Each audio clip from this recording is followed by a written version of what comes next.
আর এই সব ইস্তেগফারের শ্রেষ্ঠ ইস্তেগফারের নাম সাইয়্যিদুল ইস্তেগফার। যত ইস্তেগফার হতে পারে এর মধ্যে সবচেয়ে শ্রেষ্ঠতম ইস্তেগফার নাম কি? কথা কন।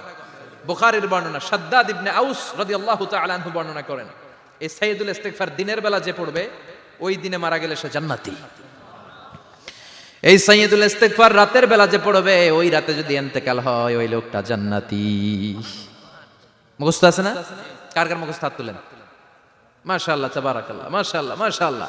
আর যাদের নাই তাদের হোমওয়ার্ক, তাদের আল্লাহুম্মা আনতা রাব্বি লা ইলাহা ইল্লা আনতা খালাকতানি ওয়া আনা আবদুক ওয়া আনা আলা আহদিকা ওয়া ওয়া'দিকা মাসতাতা'তু আউযু বিকা মিন শাররি মা সানা'তু আবুউ লাকা বিনি'মাতিকা আলাইয়া ওয়া আবুউ লাকা বিযামবি ফাগফির লি ফাইন্নাহু লা ইয়াগফিরুদ যুনুবা ইল্লা আনতা। সুবহানাল্লাহ পড়েন। আজকে রাতে পড়ছেন, মারা গেলে জান্নাতি। চিল্লায় পড়েন না আল্লাহু আকবার।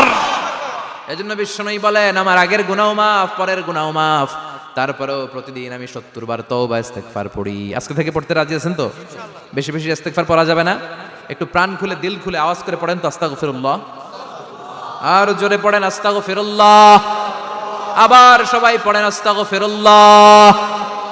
সব সময় তওবা ইস্তেগফার যারা পড়ে তাদেরকে পছন্দ করে কে? সব সময় জিকির করে করে জিহ্বাটারে যারা ভিজিয়ে রাখে তাদেরকেও পছন্দ করে কে? আল্লাহ বলেন ওয়াজকুর রাব্বাকা ফি নাফসিকা তাদাররুআন ওয়া খীফাতান ওয়া দুনাল জাহরি মিনাল কওলি বিল গুদুবি ওয়াল আসাল ওয়া লা তাকুম মিনাল গাফিলিন। সুবহানাল্লাহ পড়েন। আল্লাহ বলেন ওয়াজকুর রাব্বাকা ফি নাফসিক, আল্লাহরে মনে মনে ডাকো।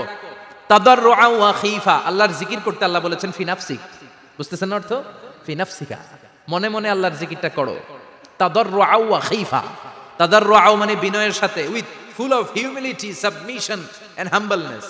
বিনয়ের সাথে আল্লাহর ডাকো। ওয়া খীফা, গোপনে গোপনে ডাকো। দুনাল জাহারি মিনাল কওল, চিৎকার চেঁচামেচি করে ডেকো না। কার কথা? আওয়াজ করে জিকির করো না। এই যে আমরা মাহফিলে লা ইলাহা ইল্লাল্লাহ জিকির করে, এটা তালিমান। উদ্দেশ্য কি? তালিমের জন্য আওয়াজ করে জিকির জায়েজ আছে, কিন্তু ব্যক্তিগত জিকিরের যে ইবাদতটা এটা আস্তে আস্তে হইতে হবে, এটা ভদ্রভাবে হতে হবে, চিল্লাচিল্লি করে নয়। আবার তালিমের জিকির ওইটাও ভদ্রভাবে। ইন্নাল্লাহা জামিল ইউহিব্বুল জামাল, আমার আল্লাহ সুন্দর, আমার আল্লাহর জিকিরের মধ্যেও সৌন্দর্য আছে না নাই? কিন্তু এদেশে জিকিরের ভেতরে লাফালাফি আছে না নাই?